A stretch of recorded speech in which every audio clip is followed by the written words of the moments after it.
When we look at the massive catalogue of iconic games that were released on the PlayStation back during the mid-90s and early 2000s, there is a plethora of games that reached great success, but there are also a multitude of other games that were equally as good and are deserving of more highlights and more recognition, but just for whatever reason tend to fall into the realm of obscurity. But in saying that, these games do have a lot to offer, and in many cases are even better than the more popular outings seen on the system. And one such game that ticks all those boxes is The Adventures of Alundra, that was released in late 1997, early 1998, depending on the regions that you were in, for the PlayStation, with the game being developed by Matrix Software and published by Psygnosis. And the game is quite different to your typical style of RPG games that were released on the system. As we all know, the PlayStation is home to an absolute multitude of iconic and lesser known games, and especially more so RPG games. And there's even more in the Japanese region that we've yet to discover. But Alundra takes many elements from iconic RPG games, especially when you look at likes of earlier Final Fantasy games, but it also utilises very similar gameplay styles to that of the early Zelda games, also seen on the original NES and Super Nintendo consoles. So it mixes up a lot of those gameplay styles and combines them into quite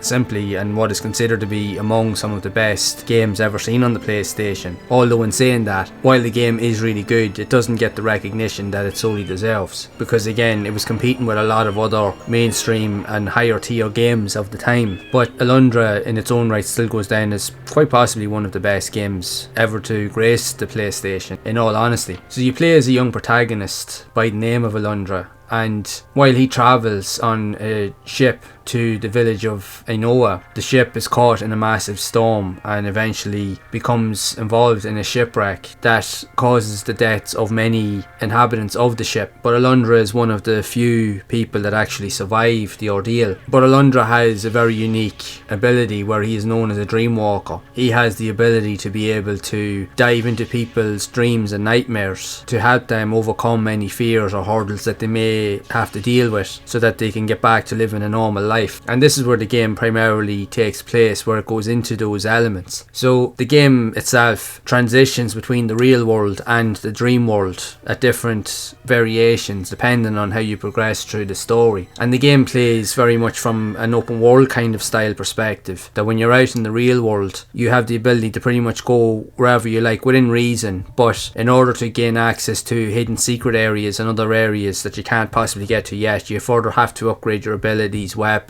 and various attributes in order to gain access to other areas in the game at a later stage. So the gameplay is played from a top-down style perspective, very very similar to classic RPG or action adventure style games when you consider it with the likes of the Zelda games or the earlier Zelda games seen on the likes of old Nintendo consoles. But even when we look at games that wouldn't have been as well known, if we look at the likes of even Golden Axe Warrior, that would also have been seen on the Sega Master System, as that also took a lot of influences from earlier Zelda games as well, and that in itself is another iconic title. I remember having that on the Sega Master System years ago, and it was one of my favourite games on it. It was an absolute hidden gem. So Alundra again takes a lot of those unique elements from many of those games, but one of the most notable aspects with Alundra is not only does it have great storytelling and great mechanics in terms of the RPG elements, even the action adventure style features, but it's also played from like with 2D visuals, and quite honestly it's one of the most visually striking and beautiful games that you could ever see on the PlayStation. And the truth is that this game is so visually impressive that it still holds really really well even when you look at it today. It just has something unique about its visual presence that is almost timeless in terms of how it looks, plays and even feels, as it's just as easy to get into and pick up and play, if you will, as it is today as it was 25 years ago, which is crazy to think how long this game's been out. It just is an iconic title. It's an iconic piece of PlayStation history, and it definitely deserves a lot more attention. And there are many fans that I know that have played this game and that do love it, and many people even that I know personally consider this to be one of their favourite games of all time. Like when I first played it, it was actually a friend of mine that had bought it. Now generally it wouldn't be the type of game that you would usually buy, but we often have this discussion even with episodes on our podcast channel, which again I'll leave a link to in the description. And Alundra does come up in topics of discussion quite often, to a point that it's the type of game that you would never think of really looking at it first, and a lot of people would generally overlook it for whatever reason, but it's not until you sit down with it that you realise how good of a game it is, and it's often a missed opportunity for many. Even for myself personally, when my mate got it, he was addicted to it. It just has those qualities of it that once you start playing it, it gets really addictive very, very quickly. It just has so many cool features, but at the same time, it's not to say that this game is easy. It's easy to get into, but it's hard to master. This game is really, really, really tough. It will test you, especially later on when you have to get involved with trying to fight off various bosses, enemies, tackle loads of different platforming segments. You have to time different movements in order to get from one place to another within a certain time, and you also have to contend with various puzzles, which some of the puzzles in the game are very, very tough to figure out as well. So it really has a good unique balance between puzzle solving and just general gameplay and overall difficulty, in which it will increase as you play it. It just is a really, really good game. I can't stress it enough. Even one of my brothers, and he's mad into RPG games, like he considers likes of Final Fantasy VII and even Legend of Zelda The Ocarina of Time on the N64 to be considered as two of his, quite possibly his favourite games of all time. But he also considers Alundra to be within his top 5 because he plays a lot of RPG games and he was always really good at them back in the day, and he still highly rates Alundra as one of his personal favourites because it is really that good. Even so much so that a few years later he went out and bought the sequel, Alundra 2 A New Legend Begins, and while that is a very different game to the original, and it also plays from a 3D perspective with updated graphics and moves away from the 2D visuals, it isn't considered to be as good of a game compared to that of the original, again because it's a very different story and it doesn't really kind of follow on with the premise of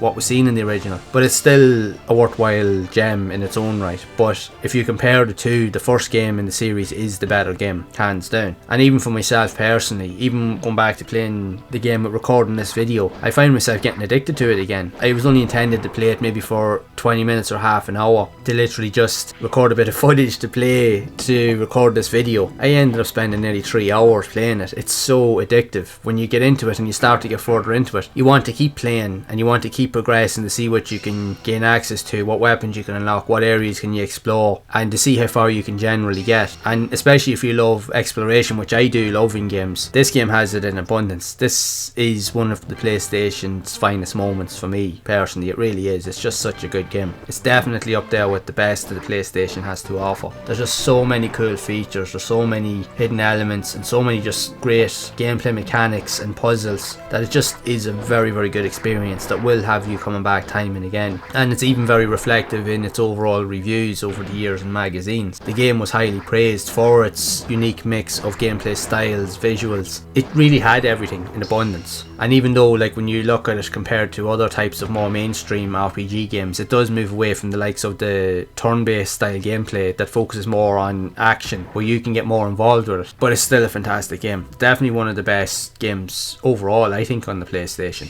without a doubt. And I'm sure that many of you agree. Even with that, like, I have gotten many requests to make a video on Alundra, so I'm finally getting around to doing it now. But it's well worth it. Like, I can't recommend the game enough. It has so many iconic features and nuances and just atmospheric elements. That's the one really cool thing about this game as well. Even with aside of the gameplay elements, the tone of the game and some of the topics that the game dives into, it definitely dives into more adult and kind of more dark tones and themes that at the time, while we were starting to see the likes of horror games start to come to light, but there was also many elements in Alundra that weren't touched on in more mainstream horror games, because it dived into the psyche and the mind of various characters and NPCs that you would interact with in the game, which is a topic that was never really seen before in games at that time, and this is one of the very first games to ever really explore that element. So that's what added to the whole dynamic and even the unique depth that the game had to offer, because it just had such a unique appeal, tone, setting, atmosphere, you name it. The game had it in abundance. It covered so many different aspects across so many different avenues and elements that it really was unique, and in a lot of ways it probably was ahead of its time in all respects to it. It just covered so many different topics that